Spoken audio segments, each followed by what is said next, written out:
Well, in my 4 dates to watch, I've mentioned how the second date, Wednesday 7th of February 2018, is connected to Nathan, since that will be 9 years since Nathan died. And Wednesday the 31st of January 2018 is a date that I chose because of Jacob. Jacob equals 31. And 31 is the temperature forecast for Perth in Western Australia tomorrow, and also Darwin in the Northern Territory. And Darwin also is connected to Nathan because he was a frequent visitor to Darwin. And 13 is a reflection of 31. Nathan was 13 years old. So there's a few reflections here. And then I've also been talking about the names of all the tropical cyclones this year, and how if you add up all those letters according to their place in the alphabet, which is a lot of letters, and the word "and" to join the last two, they add up to 741. And my best friend is turning 27 on Friday 9th of March 2018, and he was actually born on a Saturday, so 1991. Saturday the 9th of March 1991 was his actual birthday. And yeah, so that is kind of interesting right there. That symbolism right there is kind of cool. I think it's kind of cool. And yeah, this weather forecast actually includes something about a cyclone, but it's none of the names on this list because the one in this weather update or forecast or outlook formed in Fijian waters, so it's got a different name again. So it's not in Australian waters. And it's going to hit New Zealand in a couple of days. So they mentioned that here as well. Okay, so I'll play it. All eyes remain on Perth and the southwest of WA with that bushfire situation unveiling on Tuesday morning. It's looking like clear skies and light winds for the rest of this week. A bit of cloud cover lingering on Saturday and Sunday. To the top end, where all eyes are on you as well, major flooding will be continuing through the north and heavy rainfall is forecast once again. The monsoon has been very active across the past fortnight through the north of the nation, and Darwin has received more than 800 millimetres this month, which means that it is the wettest January in 23 years. So extremely wet conditions. Typically in January they've received 424 millimetres, so they've seen nearly double that in just this last month. So we're looking at the monsoon trough active right across into Queensland, but it's this monsoon low that is bringing the heaviest falls at the moment, with more than 400 millimetres in Broome in just the last 24 hours.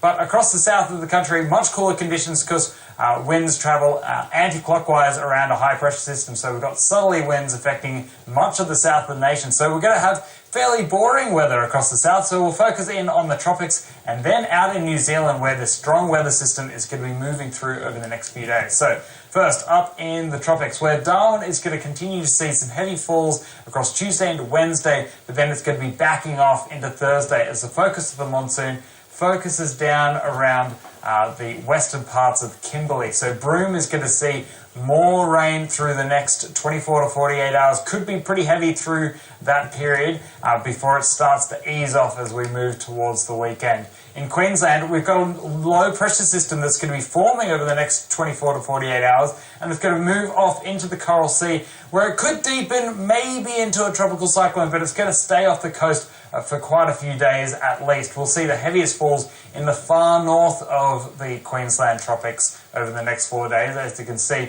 the red shading is above 150 millimetres in the next 4 days. Not too much rain over the top end, so we'll see that monsoon weakening over the next few days, but over northern parts of the Kimberley. Still some heavy falls in it through the next couple of days before it eases off closer to the weekend.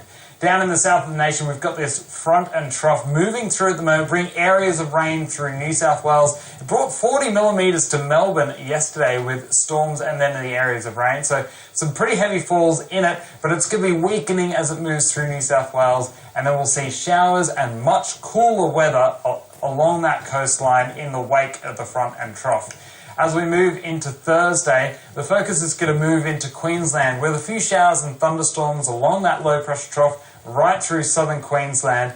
There is a chance in the Brisbane area, but it's much more likely to be over the elevated areas to the west. Into late Thursday, we'll see the storms focusing further up through the inland areas and over the ranges. But as we move into the weekend and the start of next week, we'll start to see some really heavy falls because the trough is going to run into all of that tropical moisture, and we're going to see heavy rain and very heavy thunderstorms in some regions as we move right through to the end of the week. And the heaviest falls will probably be up around the Cairns area by the time we get to Sunday and Monday, with that system still sitting off the coast probably. So we'll be watching that closely to see if it does drift closer to the coast, but at this stage it looks like any tropical cyclone that forms in the Coral Sea should stay away from the Queensland coast. In terms of what we're expecting through the next 8 days, these darker shadings here are areas expecting more than 50 millimetres in the next week. So could be seeing around 30 millimetres in Charleville, but down through the southeast, falls will probably be closer to about 10 to 20 millimetres. Now, for something a little bit different, let's focus on Tropical Cyclone Fehi, which is moving south at the moment. It's going to make an extratropical transition and then slam into New Zealand in the coming days. But what is most interesting about this, we have very warm sea surface temperatures around New Zealand at the moment. So this yellow shading here, that is temperatures above 24 degrees. This is looking at about 3-4 degrees above average right around the New Zealand coastline.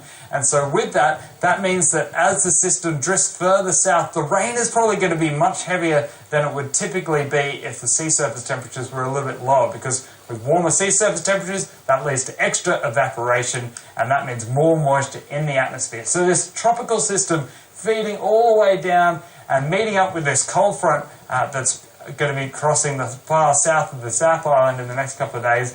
That's going to bring very heavy rain, powerful winds, and the focus is going to be right in on the South Island on Thursday, with heavy rain being widespread across that half of the country. And then into Friday, the focus will move into the North Island with more heavy rain and strong winds. And you might say, I was wrong to flag Wednesday, the 31st, because it's actually Thursday, the 1st, when New Zealand's going to get hit by the X-cyclone. But actually that will still be the 31st of January in Minnesota, which is where Jake's from.